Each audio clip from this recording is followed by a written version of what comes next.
Hi everyone, welcome to Educario School. Educario স্কুলে তোমাদের স্বাগত। রেলওয়ে গ্রুপ ডি এর এক্সামের ফর্ম ফিল আপ এতদিনে হয়ে গেছে। তোমরা নিশ্চয়ই সবাই ফর্ম ফিল আপ করেছো। সিলেবাস কী আছে, এক্সাম প্যাটার্ন কী, সেই বিষয়ে তোমাদের খুব কনফিউশন যে কি হবে, কি এক্সামে আছে। সায়েন্স আছে, সায়েন্সে কী কী পড়তে হবে, ম্যাথে কী কী পড়তে হবে এবং জেনারেল অ্যাওয়ারনেসে কী কী পড়তে হবে, কোনটায় কত নাম্বার আছে, কোনটায় কতটুকুনি পড়লেই তোমরা এই এক্সামটা পাশ করতে পারবে, সেই সমস্ত বিষয় এই ক্লাসটি দেখলে তোমরা বুঝতে পারবে। তোমাদের কাছে আর কোনো কনফিউশন থাকবে না। তোমরা এই ক্লাসটি সম্পূর্ণ দেখতে থাকো। সম্পূর্ণ দেখলে তোমাদের সমস্ত কনফিউশন দূর হয়ে যাবে এবং তোমরা ভালোভাবে প্রিপারেশন নিতে পারবে। রেলওয়ে রিক্রুটমেন্ট বোর্ডের যে গ্রুপ ডির ভ্যাকান্সিটা বেরিয়েছিল সেটা নিশ্চয়ই তোমরা সবাই ফর্ম ফিল আপ করেছো এবং সেটি কিন্তু 10 পাস, অর্থাৎ তোমরা যদি ক্লাস 10 পাস হয়ে থাকো এবং বয়স তোমাদের 18 থেকে 30 বছরের মধ্যে হয়, এছাড়াও আইটিআই করা থাকলেও এটা তোমরা অ্যাপ্লাই করতে পারবে। এমন নয় যে আইটিআই তোমাদের করা থাকতেই হবে। তোমরা যদি ক্লাস 10 পাস হয়ে থাকো তবেও হবে, কিন্তু তোমাদের বয়স হতে হবে 18 থেকে 30 বছরের মধ্যে। সিলেবাস দেখব, তার আগে সিলেবাসে দেখে নিই কোন সিলেবাসে কত নাম্বার আছে। এই গ্রুপ ডিটি কিন্তু সিবিটি টেস্ট হবে এবং এরপরে তোমাদের পিএমটি পিটি সেগুলো নিয়ে ভাবনা চিন্তা করার কোনো প্রয়োজন নেই। তোমরা এখন শুধুমাত্র পড়াশোনায় ফোকাস করো এবং দেখতে থাকো যে কোন কোন সিলেবাসটা আছে। তোমাদের সিলেবাসে কি কি আছে। জেনারেল সায়েন্সে আছে 25 নাম্বার, ম্যাথামেটিক্সে আছে 25 নাম্বার, জেনারেল ইন্টেলিজেন্স অ্যান্ড রিজনিংয়ে আছে 30 নাম্বার। এখানে কিন্তু রিজনিংয়ে তোমাদের অনেক নাম্বার আছে। জেনারেল অ্যাওয়ারনেস অ্যান্ড কারেন্ট অ্যাফেয়ার্সে 20 নাম্বার। এখানে ভালো করে দেখো, সায়েন্স, ম্যাথ, রিজনিং আর কি আছে, জেনারেল অ্যাওয়ারনেস বা কারেন্ট অ্যাফেয়ার্স। তো এখানে অনেকে বলবে যে আমাদের তো ক্লাস 10-এর পর সায়েন্স ছিল না, আমরা সায়েন্সে ভালো নই, আমরা কি তাহলে পরীক্ষাটা দেব না? অবশ্যই দেবে তোমরা পরীক্ষা।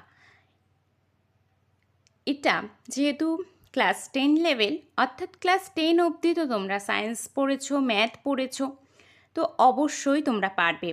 আর ভালোভাবে প্রিপারেশান নেওয়া যদি এখন থেকে তোমরা শুরু করো, ধরে নাও আর 3 মাস তোমাদের হাতে আছে, তোমরা বেসিক থেকে শুরু করতে পারো। এই 3 মাসে কিন্তু তোমরা তোমাদের সিলেবাস কমপ্লিট করতে পারবে। জেনারেল সায়েন্সে 25 নাম্বার, ম্যাথামেটিক্সে 25 নাম্বার। এখানে দেখে নাও, জেনারেল সায়েন্সে 25 এবং জেনারেল অ্যাওয়ারনেস অ্যান্ড কারেন্ট অ্যাফেয়ার্সে 20, অর্থাৎ এখানে কিন্তু তোমাদের 45 নাম্বার আছে। এছাড়া ম্যাথামেটিক্সে 25 আর জেনারেল ইন্টেলিজেন্সে আছে 30 নাম্বার। অর্থাৎ জেনারেল ইন্টেলিজেন্সটা বা রিজনিংটা তোমরা যদি ভালোভাবে করতে পারো, ভালোভাবে শিখতে পারো, তোমরা কিন্তু 30 নাম্বার হামেশাই তুলে ফেলতে পারবে, কোনো সমস্যা হবে না। আর এই পরীক্ষাটা 100 নাম্বারের তোমাদের, আর এক্সাম টাইম কত না 90 মিনিট, আর এটা কিন্তু একটি সিবিটি টেস্ট।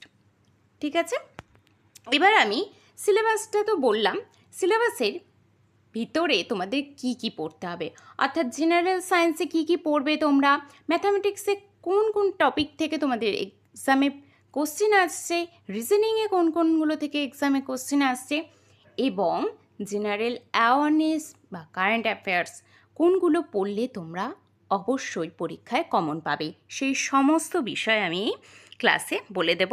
দেখতে থাকো ক্লাসটি। প্রথমে বলে দিই ম্যাথামেটিক্স অর্থাৎ গণিত।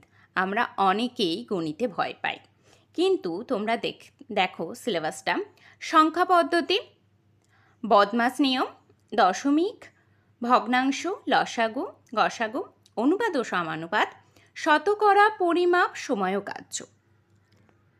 এছাড়াও আছে সময় ও দূরত্ব, সরল ও চক্রবৃদ্ধি সুদ, লাভ ও ক্ষতি, বীজগণিত, জ্যামিতি ও ত্রিকোণমিতি, প্রাথমিক পরিসংখ্যান, বর্গমূল, বয়স নির্ণয়, ক্যালেন্ডার ও ঘড়ি, পাইপ ও ট্যাঙ্ক। এই সবগুলোই কিন্তু তোমাদের 10th লেভেল, অর্থাৎ ক্লাস 9-10-এ যে অঙ্কগুলো আমরা করেছি সেই লেভেলেরই কিন্তু অঙ্ক থাকে, এমন হাই লেভেলের কোনো কোশ্চেন থাকবে না। আর এডুকেরিও স্কুলে তোমরা যদি যুক্ত থাকো, এই চ্যানেলটাকে যদি তোমরা ফলো করতে থাকো, এখানে কিন্তু দক্ষতার উপর ভিত্তি করে যে সমস্ত স্যার ম্যামেরা আছে তারা কিন্তু খুবই দক্ষতার সঙ্গে এই ক্লাসগুলি করাচ্ছেন এবং চ্যাপ্টার ধরে ধরে তোমাদের ক্লাস করাচ্ছেন। তাই আমি বলবো তোমরা এডুকেরিও স্কুলকে যদি এখনও সাবস্ক্রাইব করে না থাকো, অবশ্যই এডুকেরিও স্কুলকে সাবস্ক্রাইব করে নাও। তো এরপরে আমরা দেখে নিই রিজনিং। হয়তো যারা নতুন গভর্নমেন্ট জবের জন্য প্রিপারেশন নেওয়া শুরু করেছো তারা হয়তো রিজনিংটা এখন মনে হচ্ছে পারবো না, কিন্তু রিজনিংটা খুবই সহজ জিনিস। যেমন সিলেবাসে কী কী আছে: সদৃশ্য, বর্ণমালা ও সংখ্যাধারা, কোডিং ও ডিকোডিং, গাণিতিক ক্রিয়া, সম্পর্ক, যুক্তি বিশ্লেষণ, এলোমেলো সাজানো, ভেন চিত্র, তথ্য বিশ্লেষণ, সিদ্ধান্ত ও উপসংহার, মিল ও অমিল, বিশ্লেষণ ধর্মী যুক্তি, শ্রেণীবিভাগ, দিক নির্দেশ, বিবৃতি, যুক্তি ও অনুমান।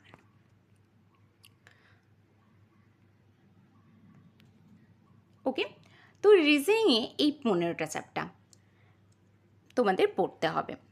একটু প্র্যাকটিস করলেই তোমরা এগুলো পারবে, আর ক্লাসগুলি যদি তোমরা প্রতিদিন দেখতে থাকো তাহলে তো অবশ্যই তোমরা পারবে। এরপরে কি আছে? General science. এই সায়েন্স শুনলেই অনেকের ভয় করে, কিন্তু এখানে কিচ্ছু না। কী কী আছে? ফিজিক্স, কেমিস্ট্রি এবং বায়োলজি। এবার আমি বলে দিই ফিজিক্স থেকে কী কী পড়বে, কেমিস্ট্রি থেকে কী কী পড়বে এবং বায়োলজি থেকে কী কী পড়বে। আমি সেটা ডিটেলসে তোমাদের কাছে এই ক্লাসে বলে দিচ্ছি। তো ফিজিক্স থেকে কী কী পড়তে হবে তোমাদের: শব্দ, আলো, তড়িৎ, চুম্বক, তরঙ্গ, তাপ ও তাপমাত্রা, পদার্থের ধর্ম, মাধ্যাকর্ষণ শক্তি, কাজ, ক্ষমতা ও শক্তি, গতিবিদ্যা, একক, পরিমাপ এবং পরিমাপ যন্ত্র। এই 11টা তোমাদের হচ্ছে ফিজিক্স থেকে পড়তে হবে। এবার হচ্ছে আমি বলবো কেমিস্ট্রি থেকে কী কী পড়বে: পদার্থের ধর্ম, মূল ধারণা, পরমাণুর গঠন, গ্যাসের সূত্র, তেজস্ক্রিয়তা, রাসায়নিক বন্ধন, পর্যায় সারণী ও অম্ল, ক্ষার এবং লবণ। এরপরে কি আছে? বায়োলজি থেকে কি কি পড়তে হবে: কোষ, শ্রেণীবিন্যাস, প্রাণীজগৎ, ভিটামিন, প্রোটিন, খনিজ, মানব রোগ, উদ্ভিদ জগৎ, প্রাণী জগৎ, প্রজনন, জিন তত্ত্ব ও পরিমাপ তত্ত্ব। ওকে, এছাড়াও আছে বায়োলজিতে সংবহনতন্ত্র, শ্বাসযন্ত্রের ব্যবস্থা, স্নায়ুতন্ত্র, স্কেলেটন সিস্টেম, অন্তঃস্রাবী তন্ত্র। আর কি আছে না, জেনারেল অ্যাওয়ারনেস অর্থাৎ সাধারণ জ্ঞান। জেনারেল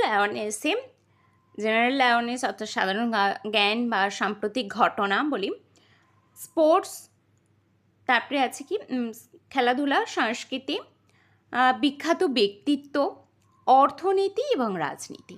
এই কটা বিষয় আছে। এই কটা বিষয় তোমাদের পড়তে হবে, এইগুলো পড়তেই হবে, কারণ এগুলো থেকে কোশ্চেন প্রতিবার আসছে, একটা দুটো এরকম প্রশ্ন কিন্তু আসছেই। এমন ভেবো না যে এইগুলো থেকে কোশ্চেন আসবে না, আসবেই, এবং আমি অ্যানালাইসিস করেই এগুলোকে বলছি। তো তোমরা প্রিপারেশান নিতে শুরু করে দাও, যেহেতু আর হাতে 3 মাস সময় আছে।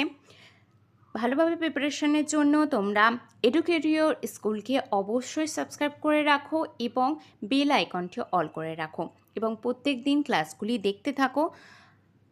সিলেবাসের উপর ভিত্তি করে প্রতিদিন ক্লাস করানো হচ্ছে।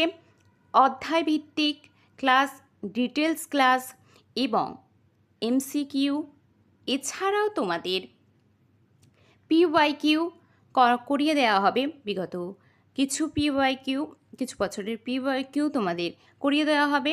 তোমরা ক্লাসগুলি দেখতে থাকো। আর কোনো সমস্যা হলে অবশ্যই তোমরা কমেন্টে আমাকে জানাবে।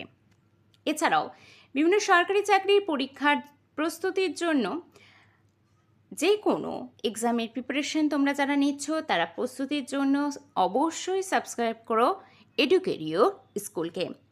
WBP, KP exam, RRB, SSC বা ডাব্লিউবিপিএস যে কোনো এক্সামের প্রিপারেশন তোমরা যারা নিচ্ছ অবশ্যই এডুকেরিও স্কুলকে সাবস্ক্রাইব করে রাখো।